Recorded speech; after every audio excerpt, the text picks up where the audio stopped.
Bonjour à toutes et à tous. Je suis ravi de vous accueillir pour ce webinaire. Un grand merci d'avoir pris le temps d'être parmi nous aujourd'hui. Je vous souhaite la bienvenue dans cet espace d'échange et d'inspiration, je l'espère. Pendant 45 minutes, on va explorer ensemble la vente éthique et bienveillante avec un objectif simple, vous apporter des clés concrètes, des idées neuves et pourquoi pas un déclic.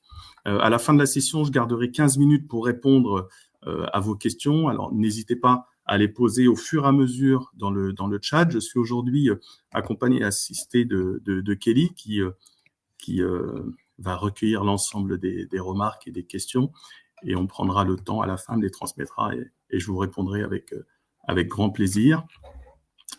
Avant de commencer, l'objectif de ce webinaire de 45 minutes, c'est de vous montrer comment cette approche éthique et bienveillante peut vous réconcilier avec la vente, vous expliquer comment cette pratique permet d'être plus performant, donc vendre plus et mieux, et c'est une réalité, redorer l'image du métier et attirer de nouveaux talents vers la vente, et vous donner des clés concrètes pour adopter cette posture et faire la différence sur le terrain, et vous allez voir comment.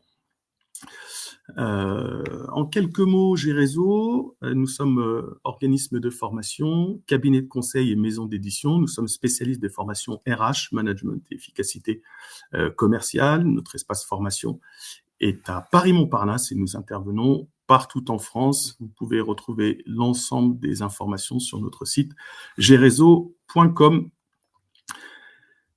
Quelques mots sur moi, sur l'animateur. Je suis donc Faisal Neti, je suis expert en développement commercial. J'ai développé une expertise aujourd'hui de plus de 22 ans. Je suis un vendeur éthique et bienveillant et je me porte très bien. Et je tente d'élargir cette communauté autour de moi depuis de nombreuses années. J'ai commencé la vente, notamment à travers mes études. Je suis diplômé d'une école de management commercial et j'ai opéré mes premières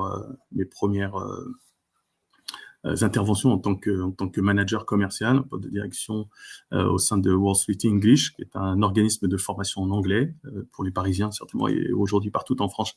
Vous devez certainement le connaître. J'ai été aussi collaborateur Microsoft. J'ai fait certifier mes compétences commerciales et notamment, j'ai suivi un parcours de direction commerciale en 2021 au sein de l'école HEC. Je suis jury, notamment des BTS. Je crois qu'aujourd'hui, on dit NDRC. Je ne sais pas si on dit encore aujourd'hui NDRC, mais voilà, je suis jury et je suis responsable du développement commercial au sein de Gérézo et le responsable des relations des clients grands comptes. Les clients grands comptes, ça peut être Renault, Total, Air France, etc. Voilà. Et j'ai écrit un livre, La vente éthique et bienveillante, paru aux éditions Gérézo, paru en juin 2024, La vente éthique et bienveillante pour des commerciaux épanouis et des clients heureux.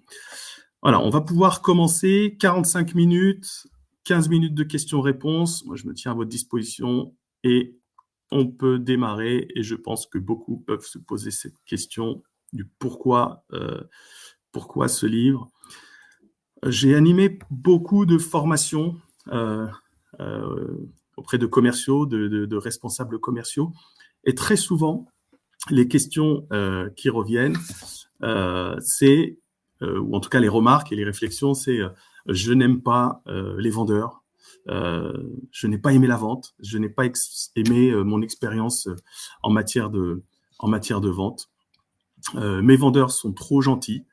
Ça, voilà, c'est le retour des fois des responsables commerciaux, des directeurs commerciaux, me disant la vente bienveillante, ok, mais moi ce que je veux, c'est des vendeurs agressifs. Je ne veux pas de vendeurs gentils. Pour être un bon vendeur, il faut avoir du bagou. Voilà, c'est le genre de choses aussi qu'on retrouve. Il y a trop de pression dans la vente et je ne suis pas à l'aise, je ne me sens pas à l'aise. La vente bienveillante, c'est pour être gentil et c'est pas pour vendre. Donc voilà où on en est aujourd'hui et voilà les réflexions que j'ai pu avoir et voilà ce qui m'a amené en fait aujourd'hui à éditer ce livre. la vente éthique et bienveillante. Alors, petite question. Je vais faire un sondage. Kelly, est-ce que tu peux, s'il te plaît, voilà, diffuser le sondage. Une petite question, je voudrais avoir votre avis. Avez-vous une bonne image des commerciaux aujourd'hui? Je vous laisse quelques secondes pour pouvoir y répondre.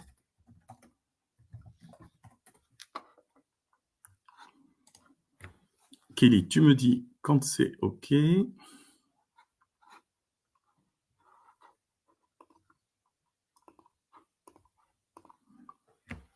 Et ça m'intéresse d'avoir votre avis.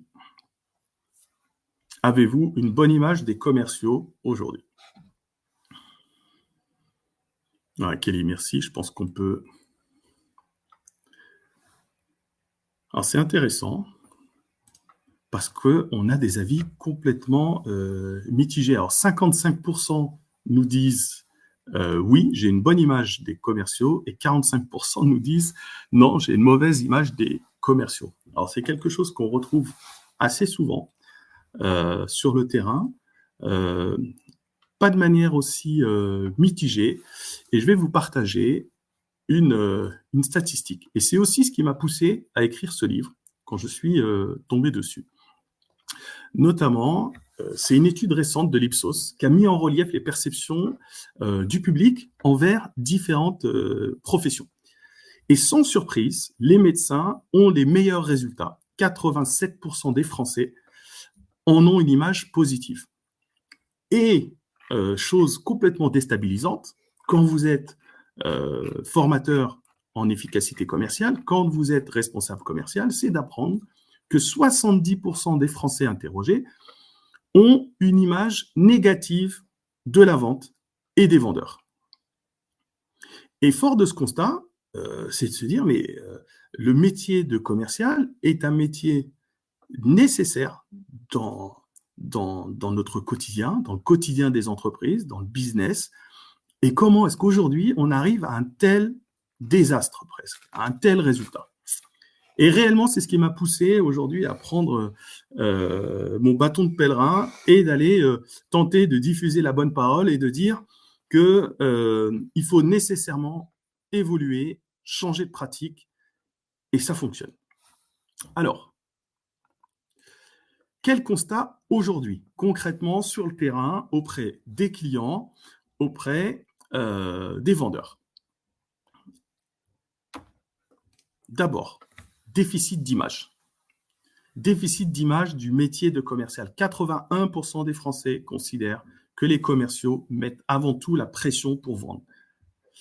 Ils sont obsédés par la signature, la vente, et il faut absolument vendre. 2, en B2B notamment, seulement 18% des acheteurs déclarent faire confiance aux vendeurs. Alors, je vous épargne, hein, je vous diffuserai, je vous laisserai à disposition les différents slides, je vous épargne les sources, mais en tout cas, je vous les ai précisées dans le visuel. 18% des acheteurs déclarent faire confiance aux vendeurs. Seulement 18% des acheteurs nous font confiance. Et à l'échelle mondiale, 63% des personnes interrogées disent avoir eu au moins une mauvaise expérience avec un commercial l'an passé. Et je pense que ça nous concerne tous et ça nous touche tous. Moi-même, en tant que commercial, au quotidien, je peux aussi encore aujourd'hui, malheureusement, avoir de mauvaises expériences en tant que client. Et une autre des conséquences, c'est d'avoir une difficulté à recruter. Et on constate aujourd'hui, dans nos services commerciaux et dans nos programmes de recrutement, une grande difficulté aujourd'hui à engager les commerciaux et à les recruter. 52% des entreprises en France disent avoir des difficultés importantes à recruter des commerciaux. Le métier de commercial figure dans le top 3 des métiers les plus en tension en France depuis 5 ans. C'est un métier qui n'attire plus ou qui attire de moins en moins. Et à l'international, c'est 57% des directions commerciales qui nous disent, qui déclarent qu'attirer de nouveaux talents est un défi majeur pour les 3 prochaines années. Ça, c'était en 2023. Donc, on est au cœur de cette problématique. Alors, fort de ce constat, important de se dire pourquoi en sommes-nous là aujourd'hui?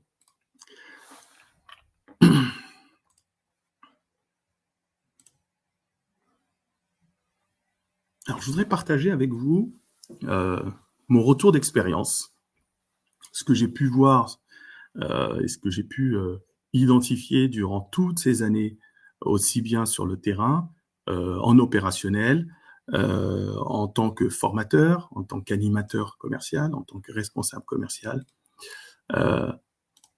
3 illusions, ce que j'appelle les 3 illusions de la vente traditionnelle. Premièrement, illusion du vendre à tout prix. Voilà, l'objectif, ce qui est important, c'est de conclure la vente, peu importe les besoins réels du client. L'objectif, c'est de vendre. Avec une approche centrée essentiellement sur la pression de la conclusion de la vente, une forme de manipulation et des fois même du forçage. Alors, ce n'est pas vrai dans tous les secteurs d'activité, ce n'est pas vrai pour tous les commerciaux, mais c'est une tendance qu'on retrouve et qu'on retrouve très largement aujourd'hui. Et c'est aujourd'hui certainement ce qui nous amène à cette situation. Conséquence, la démotivation des vendeurs, avec un inconfort lié à leur éthique, à leurs valeurs, une démotivation, une usure, une fatigue. La pression en permanence engendre de l'usure. Et puis forcément, un rejet aussi des clients, avec cette perte de confiance qui est occasionnée. Ensuite, cette illusion du toujours plus. Il faut faire du volume, il faut de la croissance permanente, il faut faire plus d'appels, plus de mails, plus de clients, plus de rendez-vous, plus et toujours plus. Alors ça, c'est une approche qui est basée sur le quantitatif et qui oublie presque, ou en tout cas qui met de côté la qualité et la pertinence de l'approche commerciale. Alors la conséquence, c'est le même principe, elle est presque évidente. Épuisement commercial et saturation des clients. Et 3e illusion, c'est l'illusion du court terme, avec l'essentiel, c'est de signer vite et de passer au client suivant. Certains ont fait commerce des techniques de closing, j'entends souvent closing en direct, vendre vite, vendre tout de suite, et de passer au client suivant ou à l'affaire suivante. Et surtout, ce qui peut être gênant, c'est de considérer le closing, la vente rapide, comme un but ultime. Le but ultime, c'est de signer.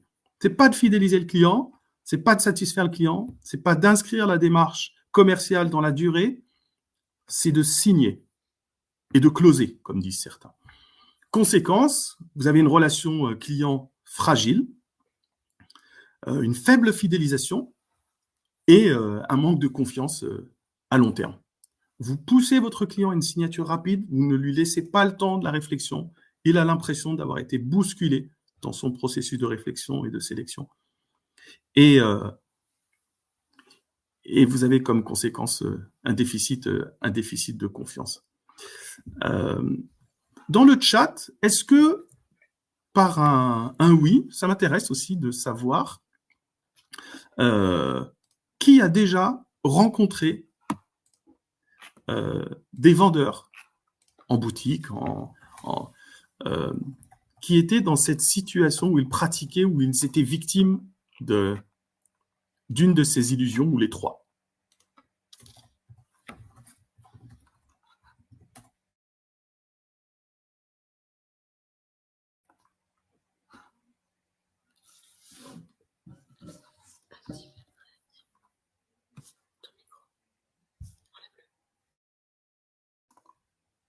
Est-ce que vous m'entendez bien?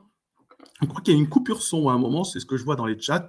Est-ce que vous pouvez me dire OK ou oui sur le chat?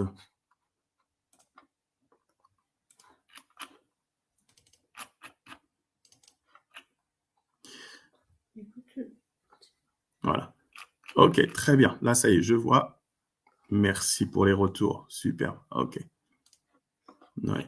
Donc, on l'a tous. Merci, super. Merci Antoinette, merci pour le retour. Jacques, merci. Emeline, voilà. Ok, je continue. Je voulais avoir votre retour. Merci beaucoup. Très, très bien. On a tous, et forcément, moi le premier aussi, parce que je suis, en plus d'être commercial, responsable commercial, mais je suis aussi client.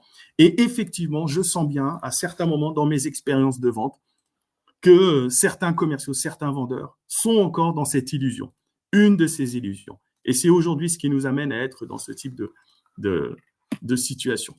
Alors, important de comprendre aussi, et important de savoir que il y a une évolution, il y a eu une évolution et une évolution permanente de la fonction commerciale. Avant, et quand je dis avant, c'était les années 80-2000, nous avions affaire à des vendeurs distributeurs. On était dans la production de masse. L'objectif, c'était de produire et de vendre et d'écouler les stocks, d'écouler la production. Et ça, c'était réellement dans les années 80 et 2000. Ensuite, avec l'arrivée d'Internet, on a eu une tendance ou une approche commerciale qui a été quelque peu modifiée, bouleversée. Un client ne venez plus chez vous en boutique pour vous demander les caractéristiques du produit, comment fonctionne le produit, quel est votre avis sur le produit. Dans les années 2000, à partir des années 2000, c'était terminé. Pourquoi? Parce que nous avons eu l'arrivée d'Internet. Plus aucun client ne venait voir un commercial pour avoir des informations sur les caractéristiques du produit. Voilà. Et donc, on est passé d'un vendeur distributeur et d'un vendeur tout puissant, parce qu'il avait l'information, à une nécessité de devenir un vendeur conseiller. Un vendeur conseiller entre les années 2000 et 2020. Alors 2020, il y a eu un marqueur aussi très important, c'est le marqueur du Covid. Alors le Covid, il a bon dos parce qu'on met énormément de choses dessus, mais en tout cas, c'est une réalité, on l'a constaté sur le terrain, c'est que depuis le Covid, il y a aussi une nouvelle nécessité, c'est d'être dans la sincérité, d'être dans l'authenticité. Les clients ont besoin d'authenticité. Et donc, cette volonté d'avoir affaire à des partenaires créateurs de valeur. Créateurs de valeur ajoutée. Je n'achète plus pour acheter, je veux acheter en ayant du sens dans ma démarche et je veux être conseillé et accompagné avec authenticité. Je ne veux plus être manipulé, je ne veux plus me faire avoir dans ma démarche d'achat. Alors, vente traditionnelle. Important aussi d'avoir quelques retours, et notamment des retours d'hommes d'affaires. Et d'hommes d'affaires qui ont réussi dans les affaires. Et vous voyez, là, vous avez par exemple 3 personnes, 3 milliardaires. Warren Buffett, qui nous dit « La véritable puissance de la vente réside dans la capacité à établir des connexions émotionnelles et à construire des relations à long terme, allant au-delà des simples transactions. » C'est intéressant. Un homme d'affaires milliardaire qui pense cela. Bernard Arnault nous dit « La vente ne se limite pas à une simple transaction financière, c'est un acte de compréhension, de collaboration et de construction de la relation durable. » Mark Zuckerberg, le patron créateur anciennement nommé Facebook, nous disait « La vente n'est pas seulement une transaction, c'est une relation. Et les meilleurs vendeurs sont des architectes des relations durables. » Ah, donc, vous avez aujourd'hui notamment ce type de retour, les retours d'hommes d'affaires qui ont réussi dans les affaires et qui nous expliquent que la vente traditionnelle, la vente transactionnelle n'est peut-être plus adaptée au monde dans lequel nous évoluons aujourd'hui. Très important, certainement de garder à l'esprit, alors j'aime bien cette petite image, mais l'idée n'est pas de jeter le bébé avec l'eau du bain. Je pense que la vente traditionnelle, la vente transactionnelle nous a également apporté de très bonnes choses, des choses importantes à garder, à continuer d'exploiter, tout en gardant à l'esprit que nous sommes aujourd'hui à la croisée des chemins. La vente transactionnelle a fait son temps. Certains héritages de la vente transactionnelle nous permettent aujourd'hui de faire des affaires, d'être des vendeurs performants, mais l'intégralité des méthodes de vente transactionnelles, aujourd'hui, ne correspondent plus à la réalité du terrain commercial. Alors, qu'est-ce que je vous suggère de garder en héritage? Tous ces éléments, vous les retrouverez j'ai essayé vraiment de vous donner un concentré de ce qu'on peut trouver dans mon livre, La vente éthique et bienveillante. Je vous donne vraiment les extraits qui me paraissent fondamentaux, mais vous avez beaucoup plus de détails, bien sûr, dans le livre. Alors, l'héritage et l'héritage positif de la vente traditionnelle ou de la vente dite transactionnelle. 1, les méthodes de communication, le questionnement, les techniques de questionnement, pardon. Et ça, les commerciaux du quotidien savent à quel point le questionnement et le questionnement efficace est essentiel pour bien vendre. La reformulation, alors on en parle assez souvent de la reformulation comme un aspect dogmatique dans le déroulé du rendez-vous de vente, mais très important pour une raison. Très important parce que c'est ce qui nous permet notamment de nous synchroniser avec notre client et de nous assurer qu'on a bien compris son attente et qu'on va dans le bon sens pour lui proposer une solution adaptée. L'écoute active, même principe, on l'entend assez souvent comme un étendard, etc. Je vous propose et je vous conseille de le garder en héritage positif.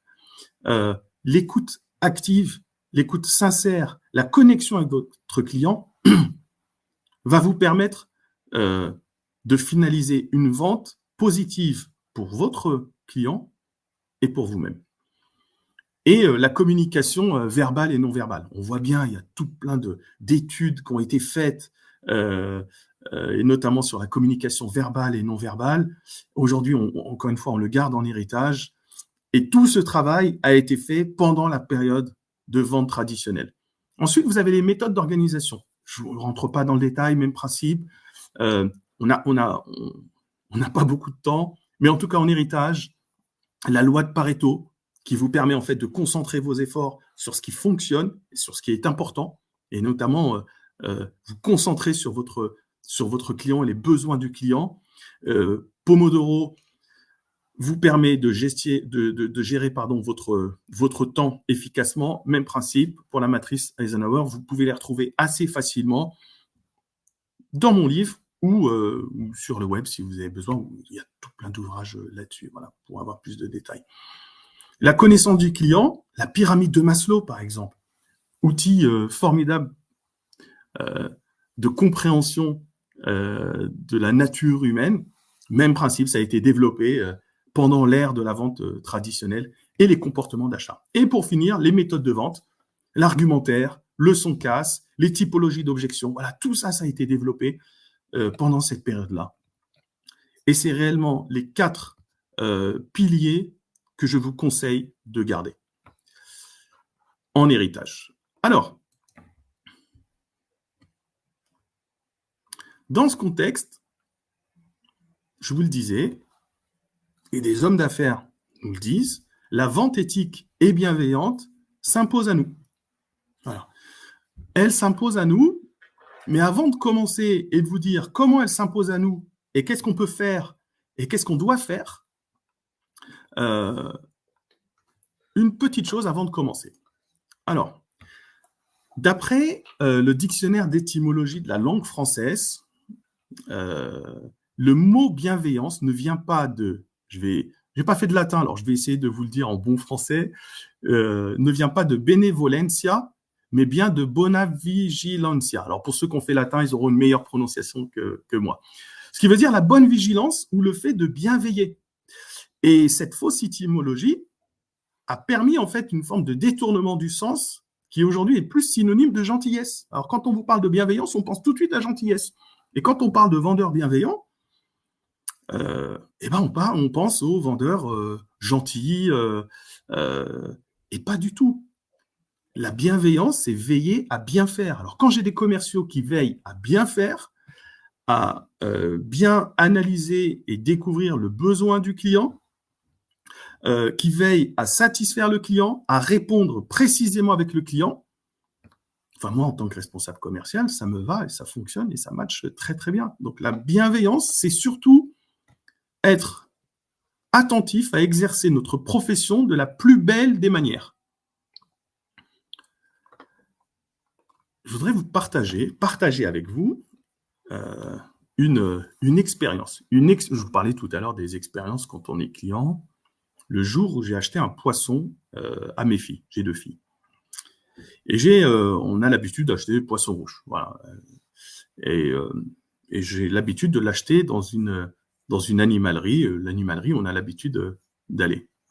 Et ça se fait très, très rapidement. Ça dure 3 minutes pour acheter un poisson rouge. Le poisson rouge, c'est 3-4 euros. Et puis j'achète l'alimentation qui va avec. Ça coûte pareil, 3-4 euros. Je vous le mets dans la présentation, expérience client quelconque. Voilà. Et j'ai décidé un jour de changer d'animalerie. Et là, j'ai changé d'animalerie et forcément, j'ai eu affaire à un vendeur, à une vendeuse. Et donc, je lui explique que je veux un poisson rouge. Et avant même de me servir le poisson rouge ou de m'orienter vers le poisson rouge, elle s'intéresse à moi, elle se connecte à moi, elle me demande en fait pourquoi j'achète un poisson rouge, quelle destination. Bon, ça, habituellement, de toute façon, dans les animaleries, on vous demande ce que vous voulez en faire, est-ce qu'il a le bocal adéquat, etc. Mais là, c'était pas le but de la démarche. La démarche était bien plus sincère, authentique et en connexion avec moi. Donc, je lui explique que c'est un poisson pour mes filles. Elle me dit, mais vous savez, donc elle creuse et puis elle cherche à comprendre, etc. Et elle comprend en fait qu'elle pourrait me satisfaire mes filles, peut-être avec une démarche différente. Et là, elle m'oriente vers un poisson combattant que vous avez à l'écran. Et le poisson combattant a de superbes nageoires quand il les étend. Alors là, on n'est plus à un poisson à 3 ou 4 euros. On est à un poisson qui fait une quinzaine d'euros, peut-être, ou 20 euros. Et elle me fait comprendre aussi, elle me dit, mais vous savez, si vous voulez épater vos filles et si elles veulent vraiment apprécier le moment, vous pouvez même décider de mettre un miroir dans l'aquarium. Bon, je ne connaissais pas le principe, je dis, bah bon, on peut mettre un miroir dans l'aquarium. Elle m'explique que oui, et quel est l'intérêt du miroir? Elle me dit, bah, en fait, le poisson combattant, quand il est face à un miroir, il a l'impression d'être face à un adversaire et pour le faire fuir, il déploie tous ses nageoires et vous allez voir, c'est superbe à voir, c'est très joli. Bon. Et dans son alimentation, elle me dit, vous savez, ce que je vous conseille aussi, c'est des formes de plancton ou de crevettes. Je ne sais pas comment on appelle ça, je dis des crevettes, mais du plancton. Et puis elle me dit, vous savez, les poissons raffolent de ça particulièrement, plutôt que la nourriture lyophilisée. Bon, voilà, ça les intéresse un peu moins, mais en tout cas là, vous allez voir, quand vous allez jeter ces petits planctons dans l'eau, le poisson va être ravi, il va déployer ses nageoires et vous allez voir, c'est un super moment. Et finalement, moi, j'étais très content d'avoir passé ce moment-là avec elle. Il n'a pas duré 3 minutes, mais un peu plus longtemps, 15 minutes. J'ai appris beaucoup de choses. Je me suis senti considéré. Mes filles étaient ravies d'avoir un poisson sublime et qu'elles ne connaissaient pas. Et l'expérience client est excellente. Et elle m'a fidélisé. Et aujourd'hui, nous allons avec grand plaisir nous fournir chez cette animalerie et auprès de cette vendeuse. Voilà. Donc, le fait d'avoir pris le temps de se connecter à moi sincèrement, avec authenticité, oui, ça a pris un peu plus de temps, certainement. Mais c'était presque prendre de l'élan pour mieux sauter. Et puis, on est passé de transaction à 7 euros à 28 euros. Elle était très contente de bien faire son job. J'étais très content, finalement, de faire un bel achat. Et c'est ça, la démarche, une démarche authentique, une démarche éthique, une démarche bienveillante. Je vous le disais, je suis un vendeur bienveillant, ce qui ne m'empêche pas d'être performant dans mon activité. J'ai toujours été performant dans mes activités commerciales, sans aucune difficulté. Et ce n'est pas incompatible, et bien au contraire. En termes de performance et de résultats, en adoptant cette pratique-là, à condition de l'inscrire dans la durée, d'avoir cette volonté de l'inscrire dans la durée, commercialement, vous serez bien plus efficace et bien plus performant. Alors, les 3 piliers de la vente éthique et bienveillante. 1, essentiel. Mais ça, c'est vrai dans n'importe quel contexte de vente. L'état d'esprit. Et l'état d'esprit bienveillant. Être dans un état d'esprit authentique et bienveillant. Essentiel. Deuxième étape, deuxième pilier, la communication et les qualités relationnelles qui doivent être authentiques. Et le troisième pilier, c'est des techniques de vente éthiques et respectueuses. Les techniques de vente, ce ne sont pas des techniques de vente agressives. On n'est pas dans une démarche où l'on force les choses, où l'on force le client, où l'on manipule le client. Et l'objectif, c'est notre intérêt, l'intérêt du vendeur, au mépris de l'intérêt du client. L'objectif, c'est de pouvoir combiner les deux, aussi bien l'intérêt de notre client et le nôtre. Et vous voyez, le socle, c'est l'état d'esprit. C'est le plus important. Très souvent, les commerciaux, les directeurs commerciaux, quand ils font appel à nous pour des formations, ils nous disent mes commerciaux, il faut les former aux techniques de vente, il faut affûter leurs techniques de vente. Et on leur dit, mais la première étape et le plus important, ce n'est pas la technique de vente. Alors ça les bouscule un petit peu, mais parce que ça les bouscule dans leurs croyances. Ce qui est très important, c'est d'abord votre état d'esprit. Parce que vous pouvez être fortement expérimenté en technique de vente, en connaître beaucoup, etc. Mais si vous êtes usé, fatigué, ça ne fonctionnera pas.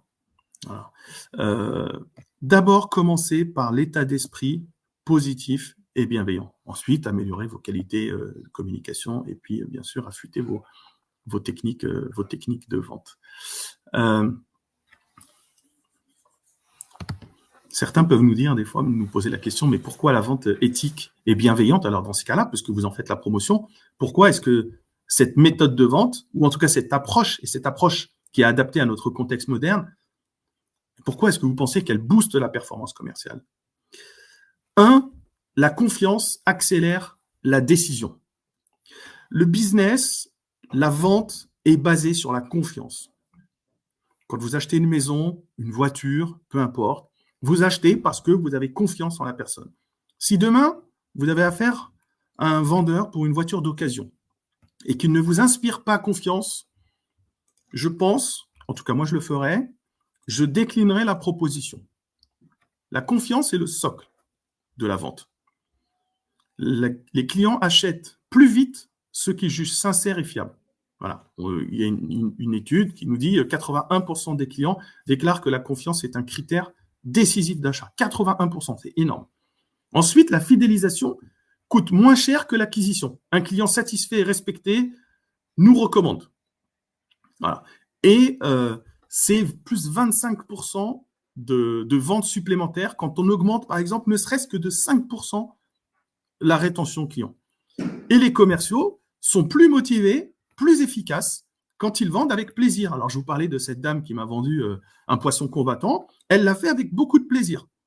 Voilà. Et elle s'est investie et elle a été sincère dans la vente. Et nécessairement, vous serez un vendeur déjà plus motivé, bien dans vos baskets, certains le disent comme ça, et nécessairement plus efficace et plus performant. Alors, je voudrais vous partager aussi quelque chose, parce que ce que je voudrais, c'est déjà, pour certains, si vous considérez que vous avez une mauvaise image des vendeurs, c'était dans la question, dans le petit sondage qu'on vous posait tout à l'heure, peut-être de vous réconcilier avec la vente. 1. 2, de pouvoir vous rassurer sur le fait qu'il y a d'autres façons de vendre, et si vous en êtes d'accord, il faut qu'on puisse s'investir tous dans cette démarche. Quand je dis tous, c'est les commerciaux, les responsables commerciaux, les formateurs en performance commerciale. Il faut croire en cette approche. Là, vous avez sous les yeux à l'écran une slide qui parle des enseignes préférées des Français, qui pratiquent la vente éthique et bienveillante. Vous voyez le lien qu'il peut y avoir entre les enseignes préférées des Français et en même temps, mais ce sont des enseignes qui pratiquent la vente éthique et bienveillante. Je peux vous en parler parce que certaines de ces enseignes sont des clients G-Réseau. Et nous les accompagnons notamment sur la relation client, nous les accompagnons sur les techniques de vente et le management commercial bienveillant. Et ces 4 enseignes partagent des pratiques communes. Un, ils conseillent sincèrement. Alors on l'a tous vécu quand on va chez Nature et Découverte, quand on va à la Fnac ou Leroy Merlin, on voit bien qu'il y a une forme de sincérité dans la démarche commerciale. Ensuite, ils comprennent les besoins et ils cherchent à comprendre le besoin du client avant de vouloir vous vendre quelque chose. Et puis, ils cherchent à nous accompagner dans la durée. Et enfin, ils respectent des valeurs éthiques et bienveillantes. Et c'est ce qui fait, certainement, on y croit, nous, G-Réseau, c'est ce qui fait certainement que ces enseignes sont considérées comme les enseignes préférées des Français d'année en année. Alors, la vente éthique et bienveillante, tout à l'heure, je vous ai donné l'exemple, et en tout cas des citations d'hommes d'affaires qui parlent de la vente traditionnelle. Et là, je voudrais aussi vous donner quelques citations d'hommes d'affaires qui nous parlent de la vente éthique et bienveillante. Et ces retours sont très récents, hein, c'est des retours de 2023, 2024. Donc c'est tout récent, et vous en avez même encore en cours aujourd'hui, qui prônent la nécessité de cette approche. Nathalie Bala, c'est la coprésidente de La Redoute. Elle nous dit « Nous devons promouvoir une approche de vente qui respecte les besoins et les attentes des consommateurs tout en étant transparent sur nos pratiques et nos valeurs. » Satya Nadella, qui est le PDG de Microsoft actuellement, nous dit « Une entreprise prospère en étant bienveillante et éthique. Nous devons vendre des produits qui non seulement servent nos clients, mais qui respectent aussi des principes éthiques et solidaires. » Et Franck Ribou, pour ceux qui le connaissent, c'est l'ancien PDG de Danone, nous dit « Une entreprise responsable, c'est celle qui place l'humain au centre de ses préoccupations. La vente éthique, c'est vendre avec conscience et intégrité. » Et des citations qui vont en ce sens, je vous assure qu'on en a de plus en plus. Dans mon livre, j'en recense un peu plus. Et aujourd'hui, tout converge en ce sens. Alors, pour vous donner, il est 38, on arrive bientôt à la fin, et puis on va bientôt arriver au moment des questions et des réponses. Mais moi, ce que je voudrais partager avec vous, et ce que je partage dans mes formations et dans mes équipes commerciales, c'est pour moi la réussite, et en tout cas atteindre la performance commerciale, c'est réussir à concilier nos objectifs financiers avec le bien-être et l'épanouissement des individus. Et ça, c'est essentiel. Avoir cette possibilité de satisfaire nos clients, de rassurer nos clients sur notre capacité à bien vendre, à bien servir le client, à bien le conseiller, à le respecter, et en même temps les commerciaux, de pouvoir les engager, de pouvoir leur donner envie de s'engager dans la vente, en toute confiance, et de pouvoir exprimer leurs valeurs, leur éthique, et de pouvoir s'engager sur le long terme. Cette volonté de vouloir, on parlait tout à l'heure des 3 illusions, de vouloir vendre vite, ne correspond plus au contexte dans lequel on est. L'idée n'est plus de vouloir écouler à tout prix et massivement des stocks et en permanence. Aujourd'hui, l'attente des clients et l'attente des commerciaux, c'est d'être en capacité d'accompagner de la meilleure des manières leurs interlocuteurs. Pour aller plus loin, vous pouvez acheter mon livre, j'allais vous dire, mais petite parenthèse concernant mon livre, l'intégralité des revenus de l'auteur sont reversés à une association caritative. Donc, je n'ai aucune difficulté à vous inciter à l'acheter. vous allez avoir le concentré de mes 22 ans d'expérience et ce que j'ai pu vivre, et ce que j'ai pu voir, et ce que j'ai pu entendre en accompagnant des commerciaux et en les formant. Donc là, vous avez un concentré de 22 ans d'expérience, et ça, vous pouvez l'obtenir en 1 ou 2 journées de lecture. Pour ceux qui l'ont lu, ils me disent, voilà, en 2-3 jours, ils sont plongés dedans. Et c'est un livre, je l'ai voulu, assez simple, clair et facilement accessible, surtout orienté pratique. Et puis, vous avez aussi notre catalogue de formation au sein de G-Réseau. Nous avons développé toute une gamme de formations en performance commerciale, mais surtout en efficacité commerciale, tout en intégrant cette approche moderne et une approche en fait qui se veut encore une fois en connexion avec l'humain, avec les valeurs, des valeurs éthiques et bienveillantes. Et ça, c'est quelque chose qu'on cherche à diffuser dans l'intégralité de nos programmes.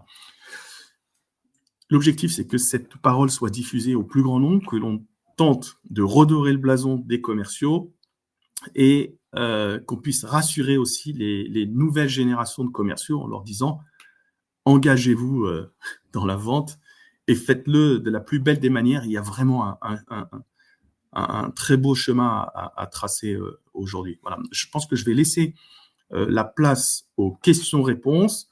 On a à peu près respecté le timing. Il est 10h42. Sur le chat, je vais prendre des questions de Kelly. Voir ce que Kelly a retenu. Alors, le problème, c'est les vendeurs qui mettent la pression sur les clients ou les entreprises qui mettent la pression sur les vendeurs. Très bonne question. Je prends, je vous dirais les deux, mon capitaine. Aujourd'hui, vous avez effectivement, alors je vais vous dévoiler un secret, c'est l'objet de mon deuxième livre. Mon deuxième livre portera sur le management commercial. Et oui, nous formons les managers commerciaux aussi pour ne plus être dans cette démarche de presser les commerciaux, de les mettre sous pression, parce qu'un commercial sous pression sera nécessairement moins performant. Donc oui, vous avez raison, il y a aussi cette pression de l'entreprise, cette pression du manager commercial et cette préoccupation en permanence du temps court.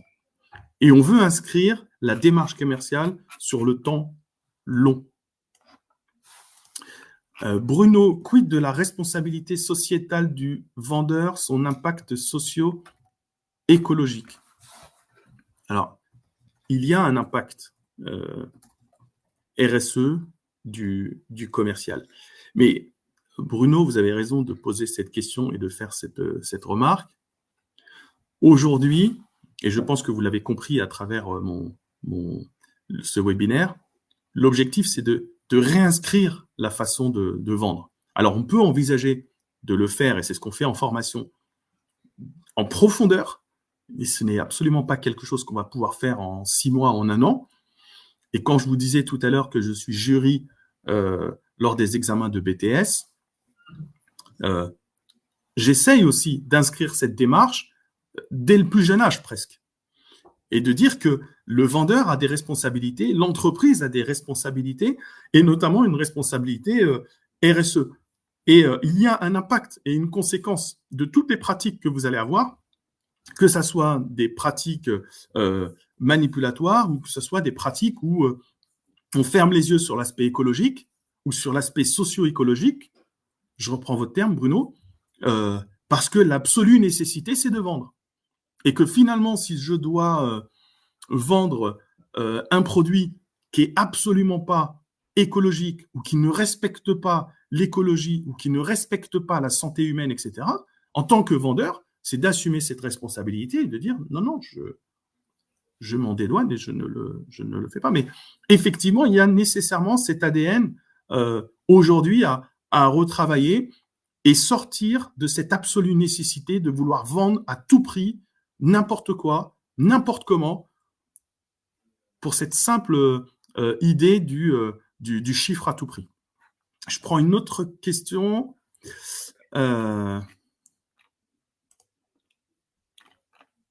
Ulysse me dit, quelles sont les meilleures entreprises de formation commerciale en France que vous connaissez et qui proposent des formations à la vente relationnelle?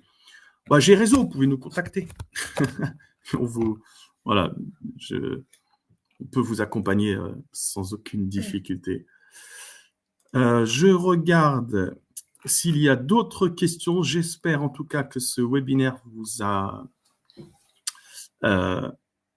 plu, vous a inspiré, vous a recentré sur vos valeurs et sur votre façon de vendre. Si aujourd'hui elle est éthique et bienveillante, continuez en ce sens-là, il y a réellement un chemin et un chemin de performance. Voilà, je pense que si nous avons fait le tour, il me reste simplement à vous remercier et vous souhaiter une excellente journée. C'était un grand plaisir pour moi. À très bientôt. Bonne journée.